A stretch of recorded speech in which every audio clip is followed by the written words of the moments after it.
Pourquoi faire un câlin aux enfants? C'est une question simple, non? Ça nous fait du bien. C'est bon de tenir notre enfant dans nos bras. Et pourtant, il y a un moment dans notre vie où on n'a pas du tout envie de faire un câlin à notre enfant.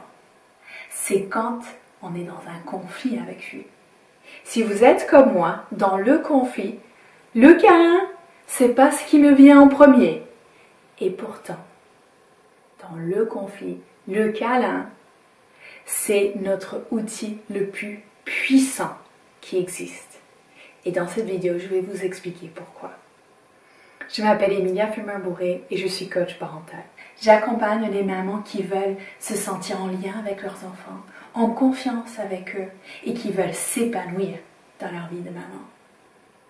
Aujourd'hui, donc, on parle de comment faire un câlin dans un moment de conflit avec notre enfant. Avant d'aller plus loin, je vous invite à me mettre un petit pouce, un petit like et à vous abonner à cette chaîne. Assurez-vous de ne plus jamais louper aucune astuce, aucun conseil que je vous donne dans cette chaîne. Pourquoi nous servir du câlin dans le conflit? La première raison, elle est évidente et vous allez voir quand on arrive à la dernière, c'est celle-là qui est la plus puissante. La première raison, c'est forcément parce que faire un câlin, ça amène un bien-être. Et ce que vous savez peut-être pas aujourd'hui, c'est que quand on fait seulement 20 secondes de câlin avec notre enfant, notre corps sécrète de l'ocytocine. Et l'ocytocine, c'est l'hormone du bien-être. C'est l'hormone qui nous amène un relâchement dans notre corps, un apaisement, un bien-être. C'est l'hormone qui nous permet de sentir notre amour pour l'autre, de nous sentir en lien. Et c'est exactement ce dont on a besoin dans un moment de conflit. Et c'est pour ça que la deuxième raison, c'est que le câlin nous permet de désamorcer le conflit. Il nous permet, moi et mon enfant, de baisser nos armes. Grâce à l'ocytocine, on se sent en lien, on se sent aimé. Et le fait de me sentir aimé est plus important que le fait de garder ce rapport de force dans le conflit. Et donc, je relâche, je m'ouvre à de nouvelles perspectives. Et c'est là où on vient à la troisième raison, la plus puissante.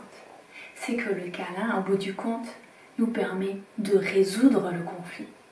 Il nous permet de nous exprimer, de s'entendre.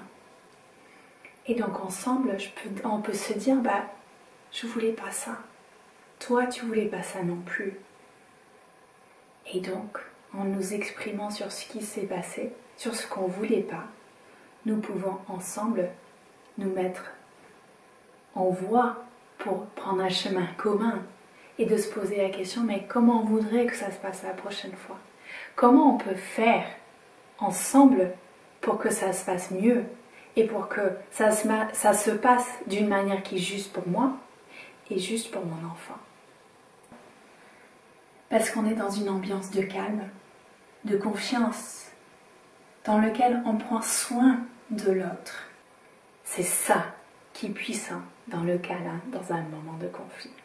Si aujourd'hui vous vous dites, mais Emilia, je veux faire ça, mais c'est juste que la parentalité positive, ça ne marche pas pour moi, je n'y arrive pas. J'ai une autre vidéo pour vous. Ici, allez regarder cette vidéo sur pourquoi la parentalité positive ne marche pas pour vous.